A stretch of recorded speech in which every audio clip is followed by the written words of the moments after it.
तो मुझे लगता है कि हिंदुस्तान में रहते हुए तो कम से कम हिंदी में अच्छे से बात की ही जा सकती है। मुझे जब यहाँ से फ़ोन आया कि आपको आना है, हम एक टेड टॉक कर रहे हैं, 18 मिनट में आपको अपनी बात रखनी है, तो मुझे बड़ा अच्छा लगा, क्योंकि 30 मिनट के न्यूज़ बुलेटिन में मुझे 18 मिनट मिलते हैं, 12 मिनट विज्ञापन चलता है। तो मैंने कहा चलो कोई बात नहीं, ये होम टफ है, आराम से खेला जा सकता है, 18 मिनट तो मैं अच्छे से हैंडल कर सकता हूँ, तो मैं आ जाऊँगा। फिर मैंने पूछा टॉपिक क्या होगा, तो मुझसे कहा गया कि आपको अपना अनुभव शेयर करना है कि आप जहाँ आज हैं कैसे आए, क्या सोच के आए, उस रास्ते पे आपने क्या क्या दिक्कतें फील की, ताकि जो हमारे साथ बाकी सारे स्टूडेंट्स सुनने वाले हैं आपको, वो उससे कुछ फ़ायदा उठा सकें।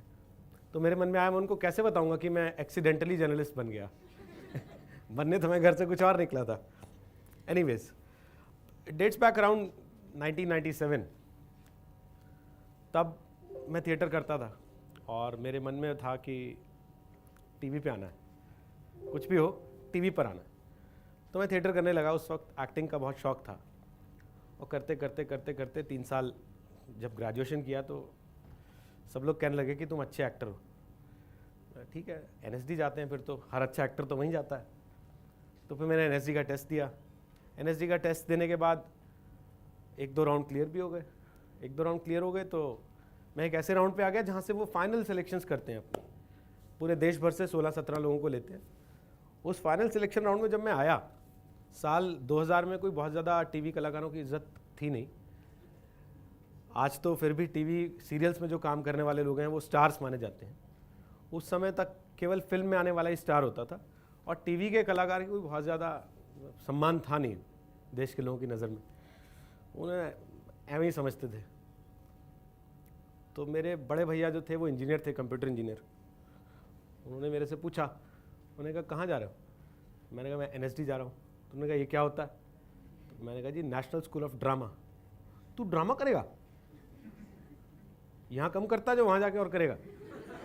तो मैंने कहा कि ये ड्रामा जो आप समझ रहे हो उस तरह का ड्रामा नहीं है, ये एक्टर बनाते हैं और एक्टर बनाने के बाद फिर आप फिल्मों में आ जाते हो, सीरियल्स में आ जाते हो, तो आपके लिए बहुत सारे करियर ऑप्शंस खुल जाते हैं। तो मैं सोच रहा हूँ कि मैं भी आगे ऐसा ही कुछ करूँगा।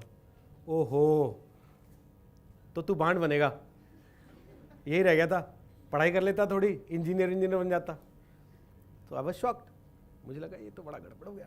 इस बारे में तो मैंने सोचा ही नहीं था कि यहाँ कोई इज्जत तो करेगा नहीं अगर मैं टीवी सीरियल में आने लगा तो, क्योंकि ये तो मुझे पता था कि मेरी जो हाइट और बिल्ट है उसमें मैं फिल्म का हीरो तो नहीं बन सकता।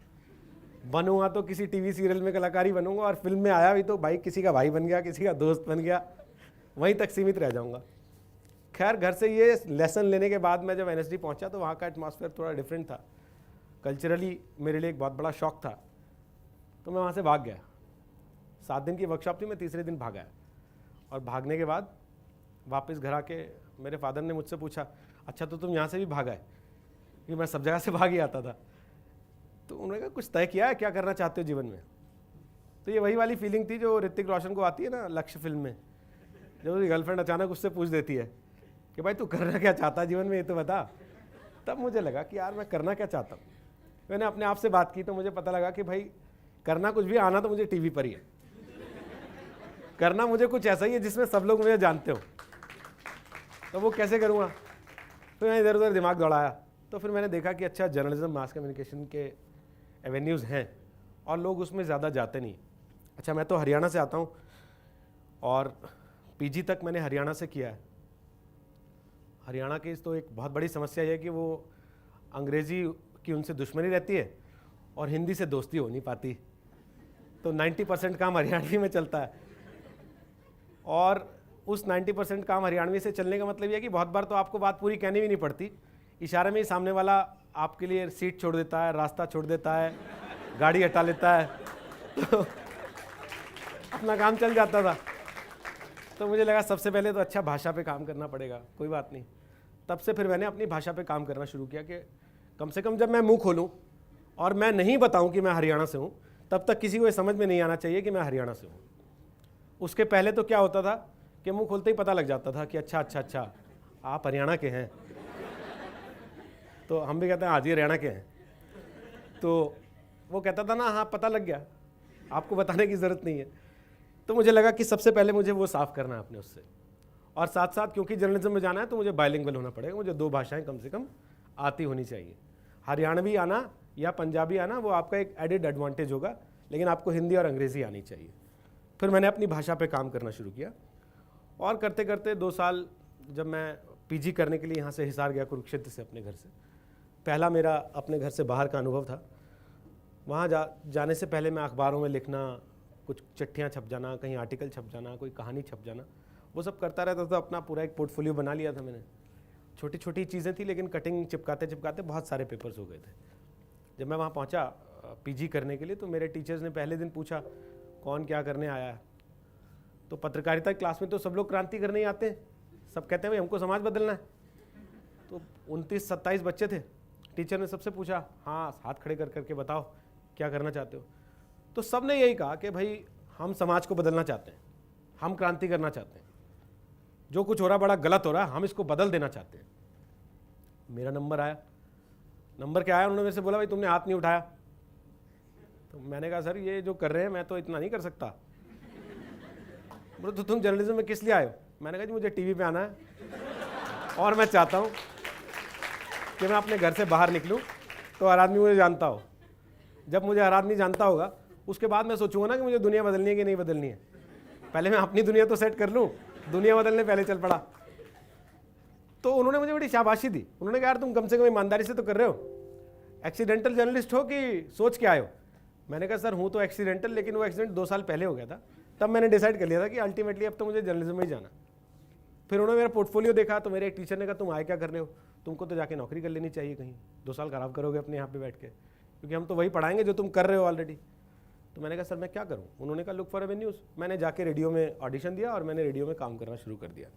तो मैं सुबह से दोपहर तक क्लास अटेंड करता था, दोपहर बाद की क्लासेस मिस कर देता था, रेडियो में जाके ड्यूटी करता था 2 बजे से लेकर रात को 11 बजे तक। वहीं किसी से इंटरव्यू करते हुए एक दिन सिटी केबल ने मुझे कॉल किया और उन्होंने भी मुझे अपना शो दे दिया। तो 1.5 साल जब तक मैं वहाँ पढ़ा, मैं साथ साथ ठीक ठाक पैसे कमा लेता था, अपना घर परिवार चलाने लायक पैसा बना लेता था। उसके बाद ये लगने लगा कि अच्छा सब लोग तो स्टार की तरह ट्रीट करते थे, क्योंकि शाम 6 बजे गर्ल्स हॉस्टल के दरवाजे बंद होने के बाद वहाँ FM चल जाता था। सब लड़के जो मुझे फ़ोन करके बोलते थे मोबाइल पे कि उसके नाम से मेरी तरफ से गाना चला देना, मैं चला देता था।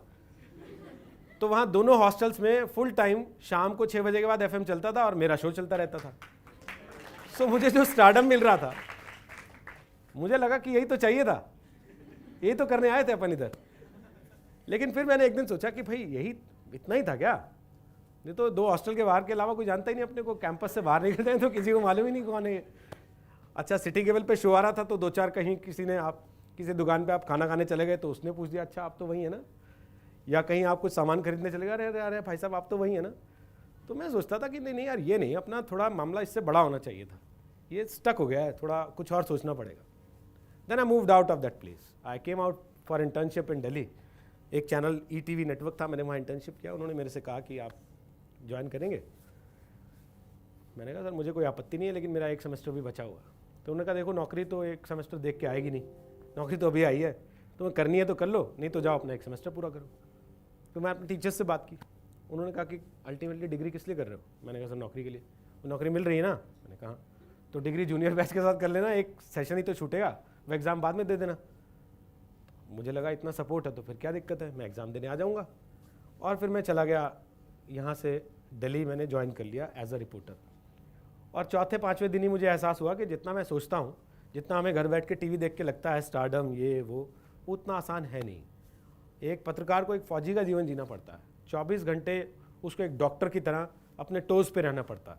किसी भी समय उसके पास कॉल आता है, किसी भी समय उसके पास खबर आ जाती है, किसी भी समय उसके पास कोई आदमी आ जाता है कि मैं मुसीबत में हूँ।